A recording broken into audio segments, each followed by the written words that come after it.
ஈரான்ல போர்னா நடக்கத்தானே எவனும் சண்டை போட்டு கிடக்கான், எவனும் சாவுதான்னு நம்ம நினைச்சிட்டு இருந்தா இந்த ட்ரம்ப் பே விவரமான பேரா இருந்திருக்காங்க. எங்கேயோ சண்டை போட்டு லாஸ்ட் மாதிரி நம்ம தலையில பிடிச்சு வச்சு. ஏன்னா பெட்ரோல் டீசல் இந்த சிலிண்டர் எல்லாத்தையும் வர்த்தகத்தை கம்மியாக்கிட்டான். அதனால நம்மளுக்காவது பரவாயில்ல, தமிழ்நாட்டுல கொஞ்சமா ஒரு 2 சிலிண்டராவது வந்துகிட்டு இருக்கு.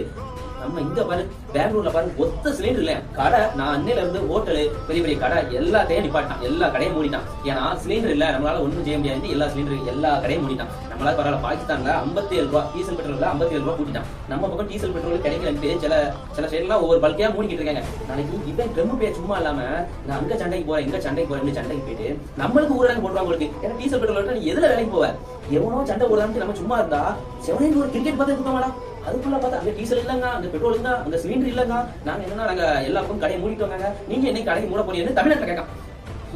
என்னடா எவ்வளவு சண்டை போட்டு லாஸ்ட் எங்க சண்டை போட்டாலும் நம்ம தான் உங்களுக்கு என்னன்னு தெரியல. உங்களுக்கு தெரிஞ்சா கவலை சொல்லிட்டு போங்க.